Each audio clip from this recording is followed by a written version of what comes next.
Hello साथियों, नमस्कार। एक नए वीडियो में आप सभी साथियों का एक बार पुनः स्वागत है।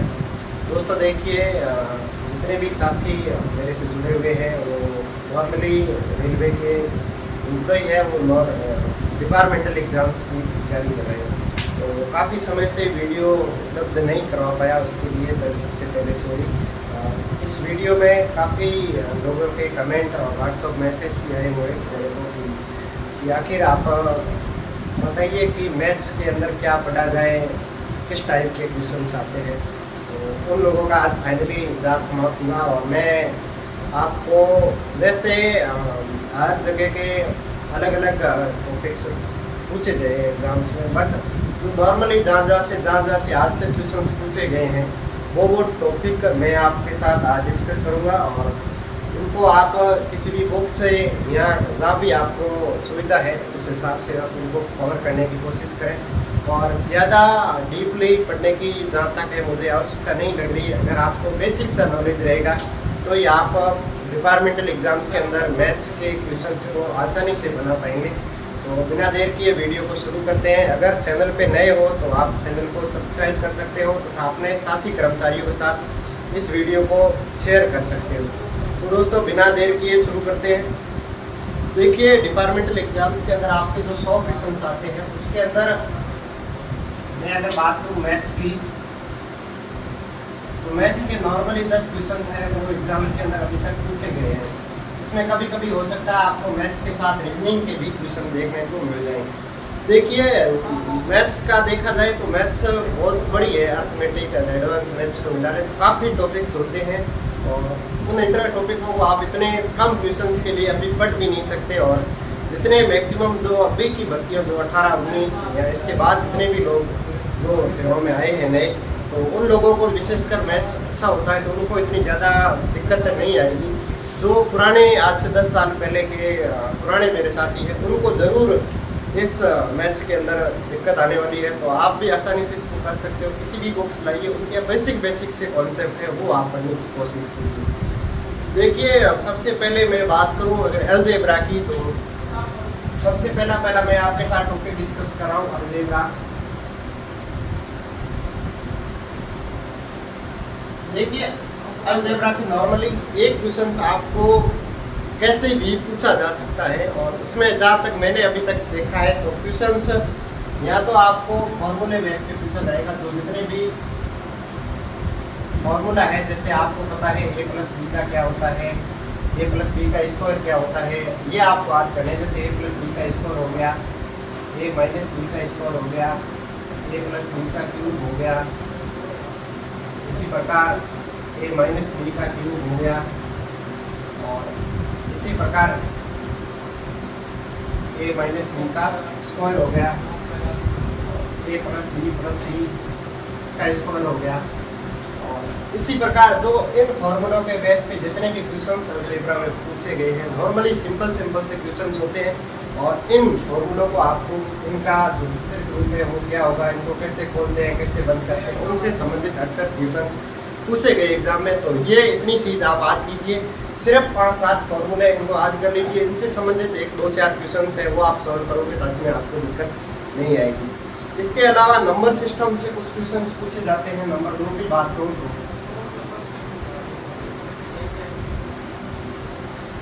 नंबर सिस्टम, देखिए नंबर सिस्टम की मैं बात करूँ तो इसमें पहले पूछा जाता है परिमेय और अपरिमेय संख्याएं क्या होती है,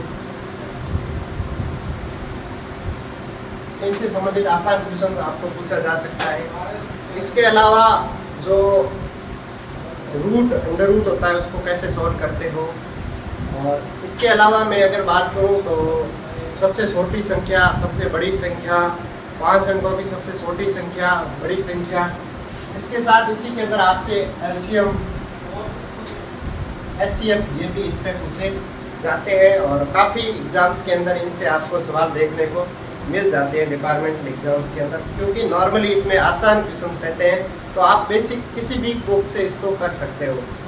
अगली मैं बात करूं तो जो आपकी समीकरण है एक घात द्विघात समीकरण, उनसे संबंधित भी अक्सर क्वेश्चंस पूछे जाते हैं।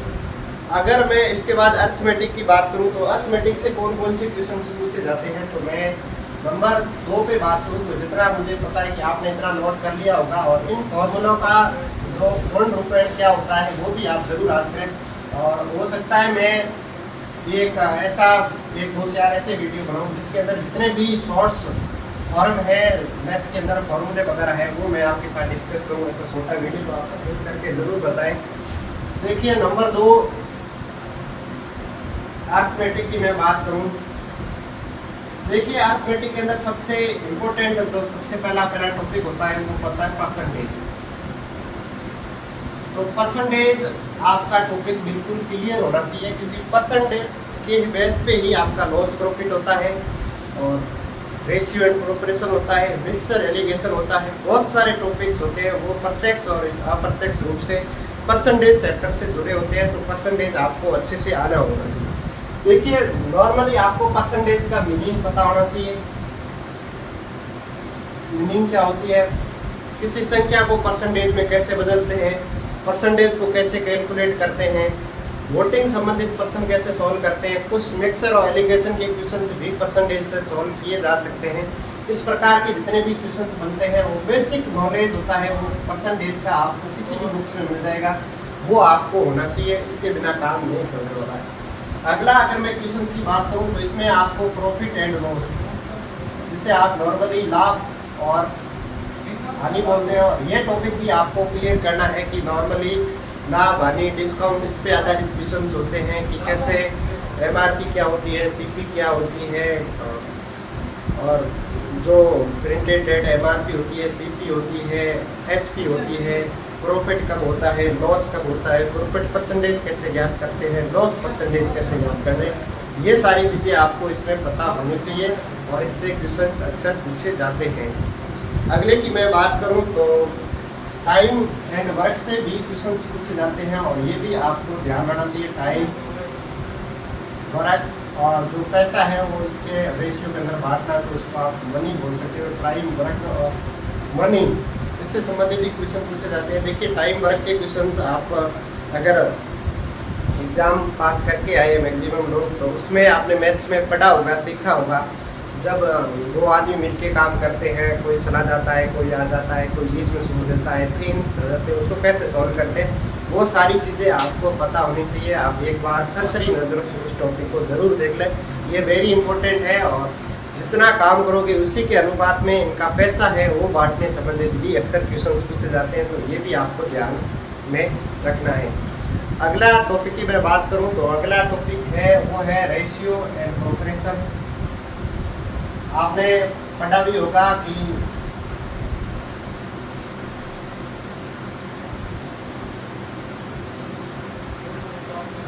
रेशियो एंड प्रोपोर्शन, इसको हिंदी में बोलते हैं अनुपात एवं समानुपात। अनुपात हुआ तो अनुपात है समानुपात से संबंधित जो नॉर्मली बेसिक से बातें होती है वो आपको पता होना चाहिए। अनुपात क्या होता है, अनुपात में कैसे ज्ञात करते हैं, चतुर्थ अनुपात क्या होता है, तृतीय अनुपात क्या होता है, उनको कैसे ज्ञात करते हैं, किसी राशि को अलग अलग व्यक्तियों में रेशियो के हिसाब से कैसे बांटा जाता है, और इसके सब बहुत सारे इसमें सवाल बनते हैं, लाभ हानि के सवाल बनते हैं, मिक्सर एलिगेशन के भी क्वेश्चंस रेशियो से सॉल्व किए जा सकते हैं। इस टाइप के जितने भी सवाल बनते हैं वो आप इसमें ज़रूर देख लीजिए, ये भी वेरी इंपॉर्टेंट है और इजी टॉपिक है, आप कर सकते हैं। अगले मैं टॉपिक की बात करूँ तो इसमें आपका टॉपिक आता है सिंपल इंटरेस्ट, दूसरा बोलते हैं CI, जिसके बोलते हैं कंपाउंड इंटरेस्ट, ये शॉर्ट हो सकते हैं। Simple interest and compound interest, वो आपका साधारण ब्याज है और चक्रवृद्धि ब्याज है, उससे संबंधित क्वेश्चंस आते हैं। नॉर्मली साधारण ब्याज के जितने सारे क्वेश्चंस आपने पढ़ा होगा आज तक, वो क्वेश्चन आप किसी भी बुक से एक बार क्लियर कर लीजिए, जिससे आपका क्वेश्चन होने में आपकी आसानी रहेगी, और ये इम्पोर्टेंट है, और इनसे अक्सर एक क्वेश्चन आपके एग्जाम्स के अंदर पूछे जाने की पूरी संभावना है। तो इसी को ही आप किसी भी बुक के अंदर शॉर्ट रूप में एक बार देख लीजिए। अगर मूलधन दिया गया है, दर दी गई है, समय दिया गया है, तो ब्याज कैसे ज्ञात करते हैं, या इनमें से एक चीज़ नहीं दी गई होगी, बाकी चीज़ें दी होगी वो पूछे जाएंगे। कितने टाइप्स ऑफ क्वेश्चंस बनते हैं, मूलधन क्या होता है, विसर्जन क्या होता है, ब्याज क्या होता है, ये नॉर्मली साधारण चीज़ें हैं, ये आपको ध्यान में रखनी है। अगली मैं बात करूं तो अगला जो टॉपिक है वहाँ से अक्सर क्वेश्चंस एग्जाम के अंदर पूछे जाते हैं, वो है आपका ट्राइंगल, जिसे आप त्रिभुज बोल सकते हो। और त्रिभुज से संबंधित नॉर्मली कोणों से संबंधित क्वेश्चंस आते हैं, कभी कभी त्रिभुज के प्रकार से भी क्वेश्चंस आ जाते हैं। देखिए नंबर 3, जिसको अपन बोलते हैं त्रिभुज, इंग्लिश के है तो उसको बोलते हैं ट्राइंगल। देखिए ट्राइंगल से संबंधित अक्सर क्वेश्चंस की बात करूं तो आपके त्रिभुजों के प्रकार से क्वेश्चन रहता है, कितने प्रकार के होते हैं, कैसे क्या होता है, और इसमें एंगल कोण बनते हैं त्रिभुज के विभिन्न प्रकार के, उससे भी क्वेश्चन रहते हैं। और जो हीरोन के सूत्र के द्वारा त्रिभुज का क्षेत्रफल एरिया निकाला जाता है, उससे संबंधित कई बार क्वेश्चन एग्जाम में पूछे गए हैं और पूछे जाने की प्रबल संभावना है। यहाँ से भी आपका क्वेश्चन रहेगा, ये त्रिभुज से संबंधित है। अगर अगली चीज़ की मैं बात करूँ तो एरिया की बात करें तो जो आपका क्षेत्रफल है उससे क्वेश्चन आता है, तो इसमें त्रिभुज आ जाते हैं, आपके शत्रुभुज आ जाते हैं, समांतर शत्रुभुज आ गया, समकोण त्रिभुज का क्षेत्रफल आ गया, वर्ग आ गया, इसी प्रकार के ये है। और इसके अलावा ये तो क्षेत्रफल से हो गया, इसी प्रकार वॉल्यूम से भी क्वेश्चन रहते हैं। वॉल्यूम की बात करें तो इसमें आपको घन, घनाभ, स्क्वायर जिसे बोलते हैं, वर्ग बोलते हैं, और वृत्त, इनके जितने भी वॉल्यूम जो आयतन ज्ञात करने के फॉर्मूले वगैरह हैं वो आपको ध्यान रखने हैं, और इनसे अक्सर क्वेश्चन पूछा जाता है। ये एरिया क्षेत्रफल से संबंधित क्वेश्चन जितने भी आकृतियां हैं उनके क्षेत्रफल को कैसे ज्ञात करते हैं उनके आपको उत्तर ध्यान रखने हैं, और इनसे एग्जाम में क्वेश्चन पूछा जाता है। और आयतन से संबंधित अगर घन, घनाभ, वर्ग, वृत्त, इसी प्रकार वेलन भी पूछा जाता है, और शंकु, इनसे संबंधित अक्सर क्वेश्चन एग्जाम में बहुत सारे एग्जाम में पूछे भी गए हैं, और जो आपके आगामी एडीसी जीडीसी एग्जाम में इसी के अंदर ही इस टॉपिक से भी क्वेश्चन पूछे जाने की प्रबल संभावना है। इसके अलावा मैं अगर बात करूं तो आपके कुछ जो लेवल और कहीं का अगर मैंने सिलेबस देखा है उसके अंदर आपका जो कोऑर्डिनेट ज्योमेट्री है, निर्देशांक ज्यामिति बोलते हैं, जिसको नॉर्मली अपन 11th क्लास के अंदर पढ़ते हैं, और कुछ 9th 10th के अंदर भी बेसिक्स दूरी के फॉर्मूले वगैरह हैं वो रहते हैं, तो वहाँ से क्वेश्चन बिल्कुल बेसिक सा क्वेश्चन रहता है। तो कोऑर्डिनेट ज्योमेट्री, और हिंदी में बोलते हैं इसे निर्देशांक ज्यामिति। देखिए निर्देशांक ज्यामिति से अगर टफ क्वेश्चंस की बात करें तो अभी तक इतना ज़्यादा टफ क्वेश्चंस नहीं पूछे जाते हैं, और नॉर्मली फॉर्मूला बेस पे क्वेश्चन रहते हैं। अगर आपको दो बिंदुओं के बीच की दूरी का फॉर्मूला, जैसे ये 2 पॉइंट है, इनके बीच की डिस्टेंस पूछी जा सकती है, एक रेखा और इनके बीच की दूरी पूछी जा सकती है, और कभी कभी त्रिभुजों के प्रकार निकालने के लिए उनके बीच की दूरी दे सकते हैं, वो पूछी जा सकती है, विकिरण की लंबाई पूछी जा सकती है, और इनसे संबंधित नॉर्मली 4-5 फॉर्मूले होते हैं। अगर वो आपको पता रहता है तो आप इसके क्वेश्चन है वो आसानी से बना सकते हो। तो कोऑर्डिनेट ज्योमेट्री से इतने टफ क्वेश्चन से नहीं पूछे जाते हैं, और आसानी से आप फॉर्मूला याद करके भी इसके क्वेश्चन को बना सकते हो। तो आप फॉर्मूला देख लीजिएगा। और अगली मैं बात करूँ तो कुछ जॉन्स के जो है उनके अंदर मैंने सिलेबस में देखा है, और कुछ में एग्ज़ाम भी पूछा गया है, और वो सबसे पढ़ने वाला जो टॉपिक होता है ट्रिग्नोमेट्री। ट्रिग्नोमेट्री से भी क्वेश्चंस पूछे गए हैं। इसमें देखिए ट्रिग्नोमेट्री से क्वेश्चंस पूछा जाता है जो साइन कोण, इसके जो रेशियो होते हैं वो, और कभी कभी एंगल के बेस भी क्वेश्चन पूछा जाता है, और जो सरल समीकरण होती है उनके आधारित भी क्वेश्चंस पूछे गए हैं। ये मेन इनसे आसान क्वेश्चन ही पूछा गया है, ज़्यादा टफ क्वेश्चन से नहीं पूछा गया है, क्योंकि इसका स्टैंडर्ड है वो 10th तक ही होता है, और 10th तक इतने टफ क्वेश्चन नॉर्मली नहीं बनते हैं।